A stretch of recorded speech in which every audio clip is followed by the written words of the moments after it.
Welcome, everybody, to the Indiana Basketball Show on the Grueling Truth Sports Network. The Indiana Basketball Show, as always, is powered by betting.net. Betting.net, your best bet for finding the online casino or sportsbook that's right for you. Make sure you check them out at betting.net. I'm your co-host for the Indiana Basketball Show, Mike Goodpaster. Right now, I'd like to welcome in my co-host, a member of the Indiana Basketball Hall of Fame. He's got a ring from the 1981 National Championship game where he combined with Isaiah Thomas for 26 points to win Indiana the national championship. Help me welcome to the show, as always, Steve Risley. How you doing, Steve? Very good, Mike. Good to be on with you again as we head toward the final stretch of the season here to see where we go, what we All do. right. And where we went this past weekend was a win over Michigan. Now, it was an ugly win, but a win's a win, Steve, and they had to really gut this out. I think it showed why this team could be dangerous come March Madness, just the toughness they played with. They played shorthanded, no Race Thompson, Xavier Johnson, missing guys all over the place here, and they still gutted it out and beat a talented Michigan team and at Michigan. Yeah, I don't know that I'd call it an ugly one as much as just not our, I don't even want to say best ever. And I just think the only thing that really happened to us in this game is we didn't control the tempo and weren't allowed to control the tempo of the game by not doing that. It took us out of some of the things we've been good at doing the last 8 or 9 games. And we I think it's a great win for us, and not ugly, but in the sense that we beat Michigan when Michigan was in control of the tempo for the most part of the game. I think the last 7 or 8 minutes of the game, we gained control of the tempo, up tempoed it a little bit, got the game moving, faster pace, and that took Michigan out of control of tempo. But I don't know that I saw it as an ugly win. It's just that we came out kind of sluggish. We let them control things for the first 2/3 of Yeah. the So it was game. an ugly win, you're saying? No, no, no. Well, if we didn't play Ugly well and win is they ugly. controlled An it, ugly win to me is when you shoot 20% and go 50% from the free throw line and don't take any 3 pointers and somehow get 100 rebounds and find a way to win the game. I mean, that's an ugly win. This was just simply we didn't control the tempo. When we did, we took control of the game, and I thought the last 6, 7 minutes of the game we played typical Indiana basketball, well, it pursuant to the was. last 7 or 8 minutes or 7 or 8 games of the season. Well, the thing that was impressive to me was the defense. Indiana scored only 4 Well, points, you and can't have anything impressive okay, in an ugly win, Mike. all right, whatever, And you're Steve. swearing on TV. When did I swear? You said duck with an F in front of it No, I didn't. under your breath. I didn't. I'll play the tape Indiana back for you. scored 4 points in the last 5:41 of the game. That typically is not good enough to get it done. But when you completely shut the other team out for the last 5 minutes and 12 seconds of the game, the Wolverines never scored again. And that is the last 8 possessions, Michigan was shut out. Part of it, Michigan did miss open looks. Part of it was Indiana's defense playing much better than it did early when the Wolverines seemed to score at will in the first half. Now, as the stops continued to mount up, I think the pressure mounted on a Michigan team that was desperate for a win here. Michigan really needed this game. They didn't execute the final few possessions. Michigan's final 3 possessions, if I remember right, were a Terrence Williams turnover and 2 badly missed jump shots by Jed Howard that were heavily contested. Now, I'd also like to bring up here, I don't hold it against Jed Howard because his dad's a dumbass, but the last 5-12 won them the game. That's why I say it was an ugly win, because they dug it out with the defense. The offense didn't really play well most of the night, but this was defense and Trace Jackson Davis, because Trace, again, wasn't his greatest game. And the bad thing, or the impressive thing about Trace is this, Steve. He plays all 40 minutes. He scored 28 points and 11 rebounds, and he still struggled at times against the size and the strength of Dickinson, who's a damn good player. But he did just enough to get Indiana past the finish line here. Yeah, good points. Well taken. I think that you brought up a good point of holding Michigan in the last, 5, 6, 7 minutes of the game, scoreless basically, or no field goals. And Indiana was only able to muster 4 or 5 points. I think that to me is indicative of of a better prepared basketball team that can grind and win ugly, if you want to call it ugly. I'll give you that. And I think that basically the reason that happened was simply because we were better coached than Michigan was.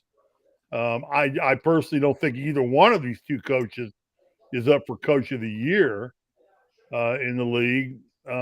But I certainly think that Coach Woodson definitely outcoached Coach Howard. Well, I'll tell you what.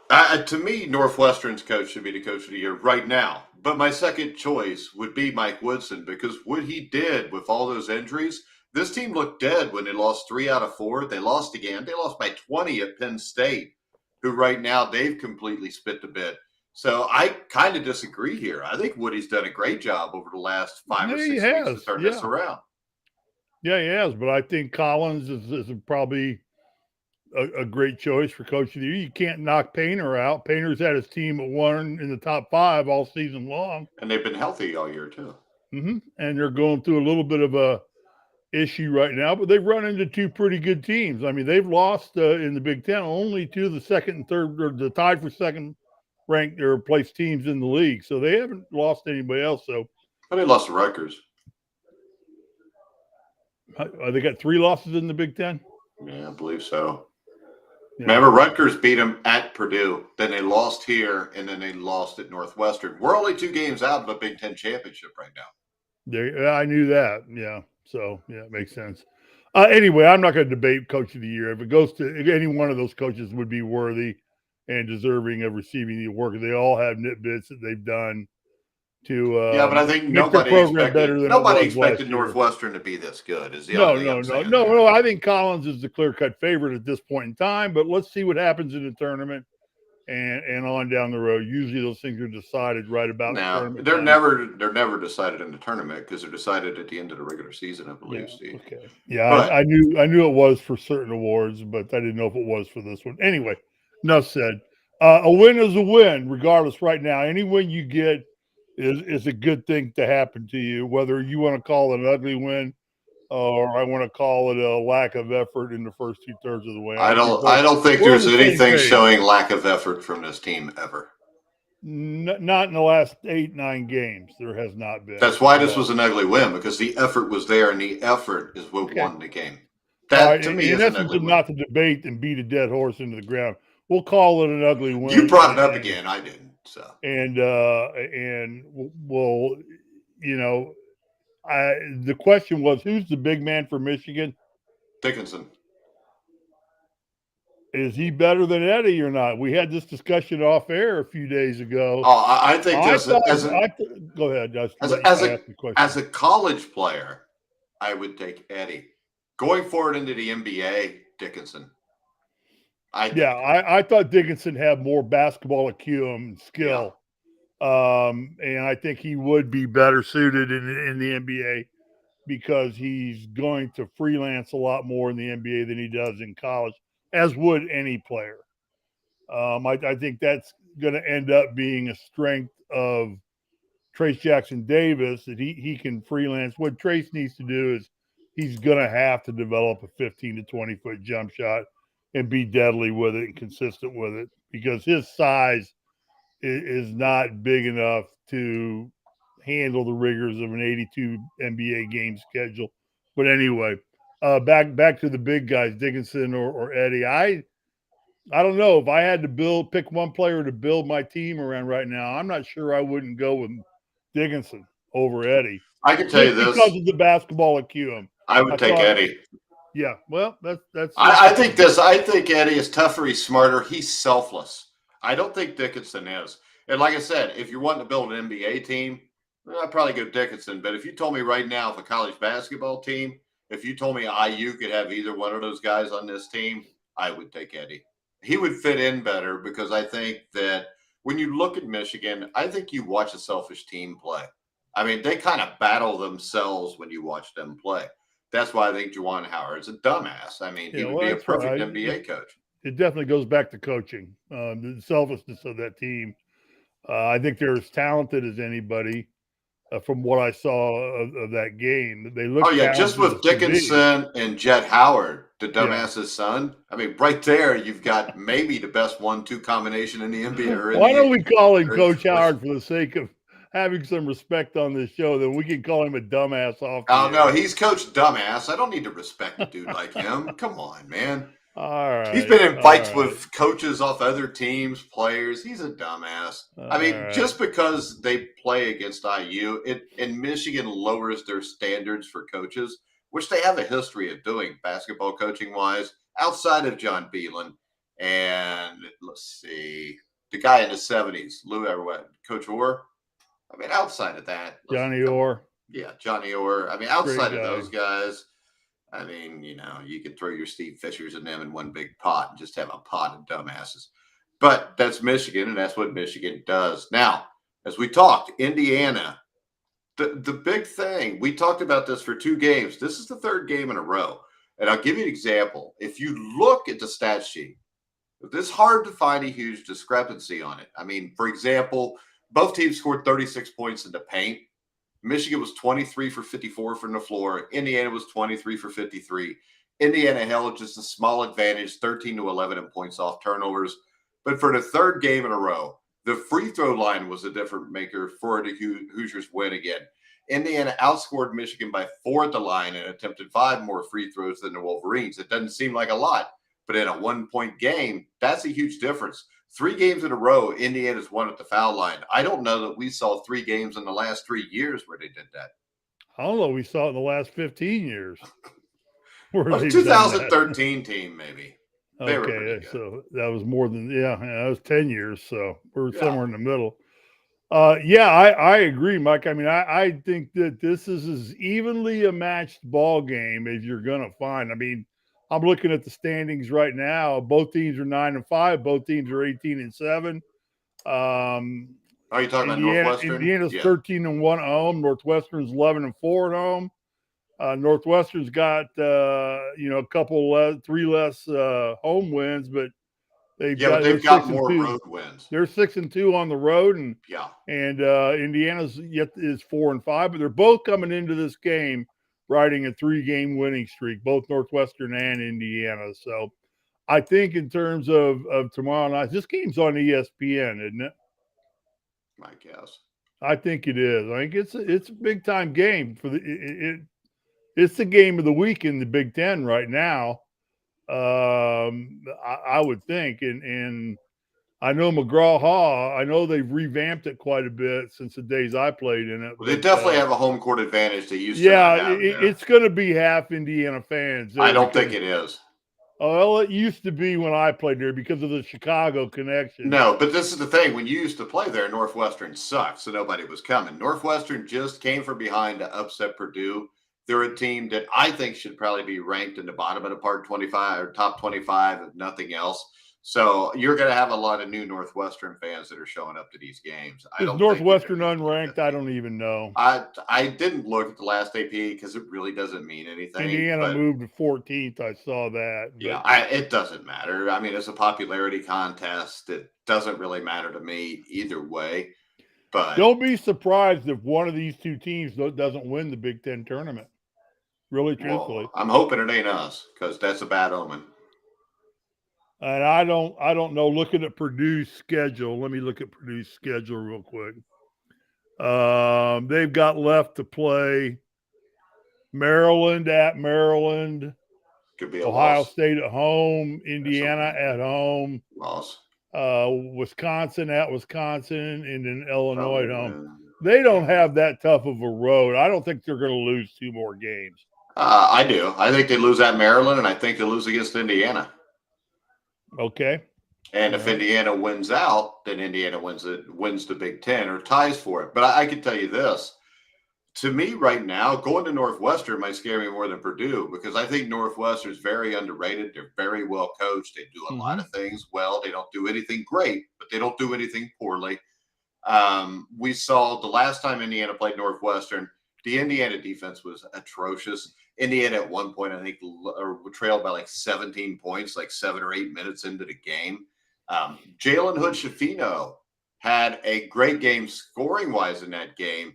He scored a career high 33 points, which was most by an Indiana freshman in a game since Eric Gordon back in the 2008 season.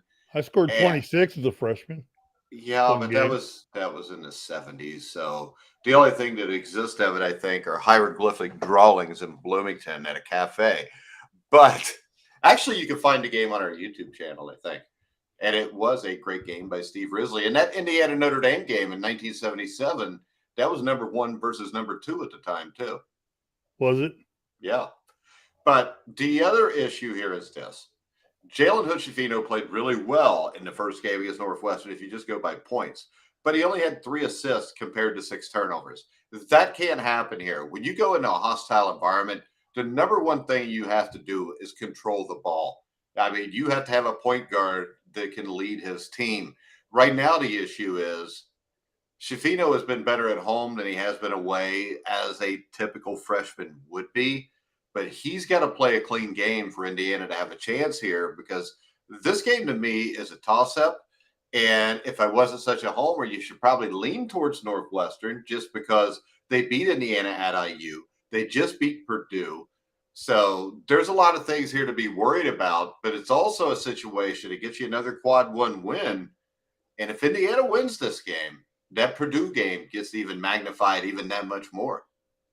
Yeah, it certainly does. Obviously, every win becomes more important when you can win another quad 1 game. Then the next quad 1 game you play becomes critical, because every, like you say, and we both know, and everybody that listens to us know, that quad 1 wins mean movement up the seedings, and Indiana would do well to get into the top 4 in a region, and they're capable of doing it. Now, let me address just real quickly my thoughts on the point guard situation. To me, especially in this last stretch, Indiana has played well without really having what I would call a true point guard. And their offense really, to me, is set up such that the way they quickly get into it, because they play in up tempo. I'm not sure that the lack of a true point guard is going to hurt them.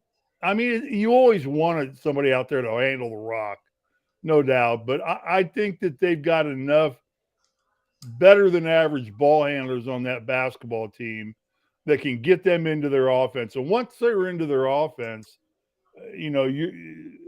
Trace Jackson Davis does a great job of movement. I mean, he's always moving if you watch him. He's at the high post to start the offense, sets a screen, that triggers their offense. And then he floats right down to the blocks and gets where he needs to be. And then they go to the wings with Cobb or Galloway or Schifino or one of the, alleged shooters. So I don't know that not having a point guard is going to wipe him out entirely. As bad as it would, like it would have hurt us to not have Isaiah. In 80 and 70 and 81 to not have Isaiah, we would be another mediocre basketball team that probably lost in the Elite Eight, or if we got that far. So I'm not that concerned about not having who's it? Johnson? Is that the kid's name? It's been out all Xavier year. Johnson is the other point guard with Schifino. Yeah, he's the true point guard of this basketball team. They haven't missed him. Besides the baggage he brings with him as a player, and the talent he brings, that's a wash to me, because he comes with baggage. What's the baggage? His off-court antics, basically. It becomes disruptive. This team is very cohesive, in my opinion, and playing like I would expect a championship caliber team to play. For the first time I can remember in a long time, Mike, I expect Indiana to contend for the Big Ten championship this year in the tournament. I mean, I expect them to really have a shot and be in the final game based on the seedings, especially. I mean, you don't. I would much rather win in the NCAA tournament. Sure, we all would, but let's win everything. I mean, let's don't just blow off. I mean, I'm not going to sacrifice the Big Ten tournament thinking I'm going to do well in the NCAA. Of course, we didn't have the Big Ten tournament in my era, but as I just said, for the first time I can think of in a long time, I think Indiana really has a legitimate chance to win this thing, the Big Ten tournament. Then you go into the dance. When you win that Big Ten tournament, Indiana is definitely going to be a top 4 seed in a region. Yeah, and they'll be playing three or four games in 3 or 4 days, and then 3 days later have to play in the NCAA tournament. Mm-hmm. Yeah, they're young kids; they can handle it. No, they can't because it's been proven you can. Well, Mike, I used to get up at 7 in the morning, go to the Dust Bowl courts and play until 8 till it got too dark, or they turned the lights off at midnight. I don't know what that has to do with playing actual basketball. And I got up the next day and did the same thing, and it was. And I don't winner think it's the stays same up. Thing. I really don't think that playing to 20 or 21 on a court with a bunch of dudes that showed up to play is the same thing as playing Division I college basketball tournament. But well, that's because you've never done either. Well, so. I have. I mean, and that's bullshit that you would say that because in your prime, I'd have smoked your ass anyways. But, well, I mean, come on, dude. You're like 6'8". That's why you're good, right? You're the 6'8" white guy. You should have been in the NBA if you'd have been 7'2", because you'd have been like Chuck Nevin. I'm just kidding. Mm-hmm. You were obviously better than Chuck Nevin. I was obviously better than you, too. You weren't. You weren't. You already had your ass kicked by one person from Aurora. Why do you want to push it to 2? He didn't kick my ass. I didn't guard him. You could have, but you weren't good enough to guard him. Mm-hmm. Why didn't you guard him? You said that game didn't bother you. It bothers you, Steve. Just admit it. It doesn't bother me. I did. No. Move on. What else we got to talk about here? That's about it. That's why I was making shit up to irritate you, so we can stretch it to 30 minutes. I bet I can irritate you. Oh, I'm sure you can. It's not hard to irritate me. Yeah, all you got to do is bring up the Colts new coach. I'm pissed off because I sent my wife a beautiful bouquet of flowers, and she hadn't even called to thank me yet, and it's 4:24 here. You didn't even get a text? No text or nothing. I'm pissed off about it. And I know it was delivered at 12:15 because I put a tracker on it. Yeah, but which one of your wives did you send it to? That's a good question. I mean, you might have got them mixed up. No, I only have one wife. I don't live in Utah. Do you want me to text her and just ask her what the hell she's doing? No, let it go. I mean, she's got a beautiful, beautiful gentleman like you sending her flowers, and she doesn't even thank you. All right, let's move on back to the basketball. I don't have anything hear about else. My love life. I don't have anything else either. I think the takeaways here, Indiana's got to keep performing at that level. I think there'll be a contingent of Indiana fans there, but I don't think it's going to matter to that much of a degree. They're going to have to play a lot better than they did the last 2 games to win this one. Indiana has proven to me they can grind out wins. This is a game I think they're going to have to grind out a win. They might be a little tired. They've played a lot of basketball, and then they've got to come back on what I believe Saturday, and Illinois at noon. On that's games on ESPN. I know that. So this might be a Big Ten game tomorrow. I don't know. I'll just show up and check my schedule. I think Indiana ends this season. Honestly, if I looked at it and was seriously honest, I would say 22-9 and probably a 4 or 5 seed in the tournament. I mean, if I have to be honest, you can't dispute that. If you're making me bet money on this, I'm probably going to bet they're going to lose to Northwestern and Purdue. It would not surprise me if they won both of them, but I think those are going to be 2. If they could split the 2, I think that would be great. To get Illinois at home, they should win that. Michigan State are on the road. It's going to be tough. It's on the road, but I think we are a much better team than Michigan State if we're healthy. Then you get Iowa at home, and Fran McCafferty, he's a dumbass too. And then, I mean, this is like the dumbass tour to end the season because we play Iowa and then Michigan. Is there anybody you don't call a dumbass? Just those are the only 2. Well, I don't like – well, you're right. I don't like a lot of people. But, I call a lot of people dumbasses that I like. Okay. All right, Mike, let me ask you this question here. Since we got really about 6 minutes, we wanted to wrap up at 30 minutes. So we got about 5 minutes. Give me two players to watch in this game, one for each team. Who are the two players that you think are going to be key and instrumental to leading their team to victory in this game? Well, the obvious one for Indiana is Trace Jackson Day, but I don't think so. That's the obvious one. Who else? I think it's Jalen Hood-Schifino. I think that if he plays well, and if he's got 2 turnovers after this is over and 7 assists, Indiana wins the game easily, I think. Because I think if he can, Trace Jackson's going to get his. When I look at Northwestern, Bo Bumel or whatever his name is. Bo's always there. I mean, basically, it's the backcourt of Bo and Chase. Coming off a 24-point performance. 26 points, 4 rebounds, 3 assists. But you've also got Chase Ottage, who was 15 points, 2 rebounds, 2 assists. So they are kind of like a 2-man show, and then everybody else does their thing. So that's another reason why I think Jalen Hood-Schifino, Miller Kopp, all these guys in the backcourt, Trey Galloway. I think Galloway is a guy here that you're going to have defend. Let me ask you another question. Okay. Let me ask you another question. Since you're the genius on this. Bo Bowie's an awesome name, by the way, but go ahead. It is a great name. I love it. I had Bo Bumel. Bo Bumel was a character in a desert military movie. Bo Bumel. I can't remember. Was it Rat Patrol, was it? It might have been Rat Patrol. He might have been in Rat Patrol.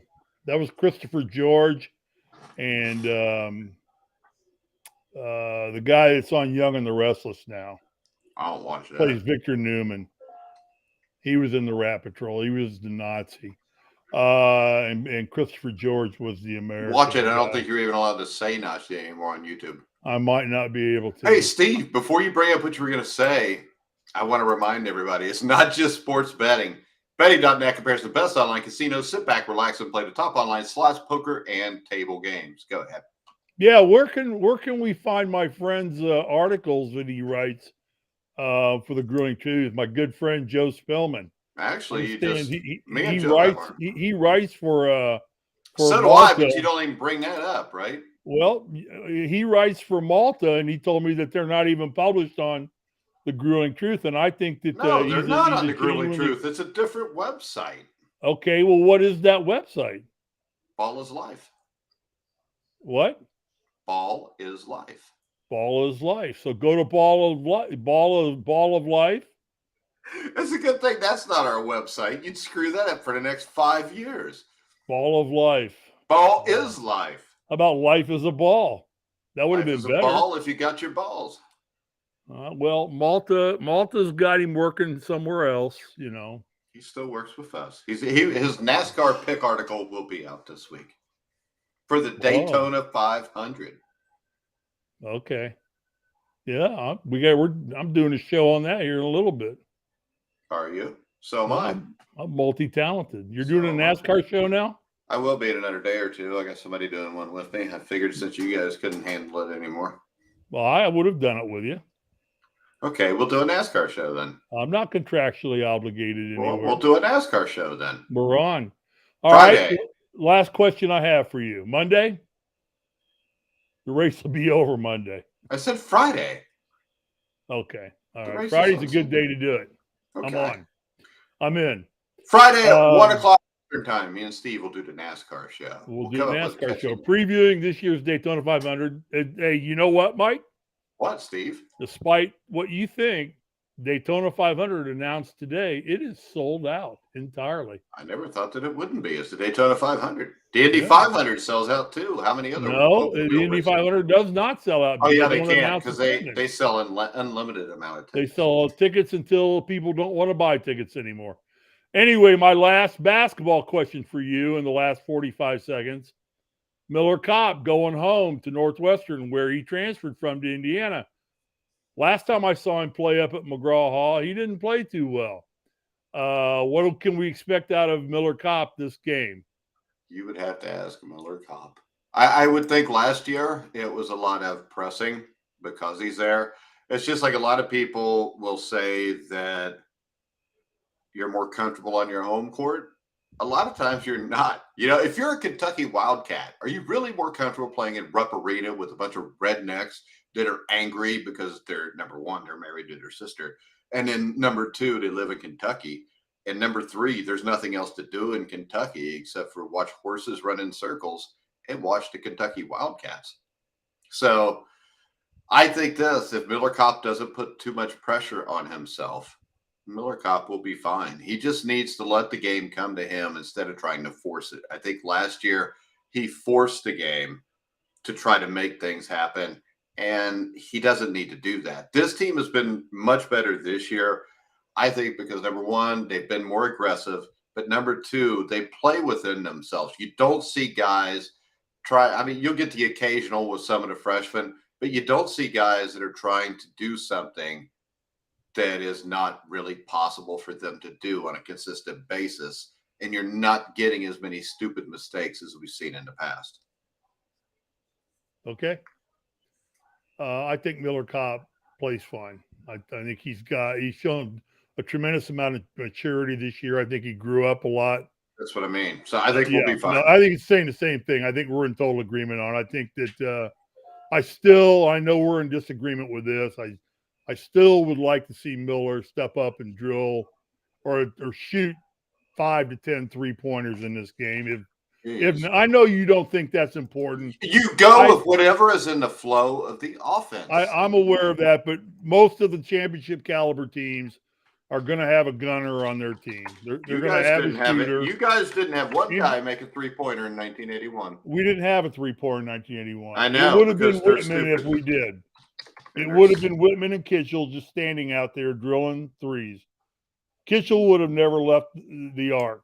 I don't think he ever would have come inside. And the occasional Steve And justifiably, I would not let him inside. I would block him out on offense and say, get your ass back out there and shoot the ball. Miller Kopp only had 3 points last time out.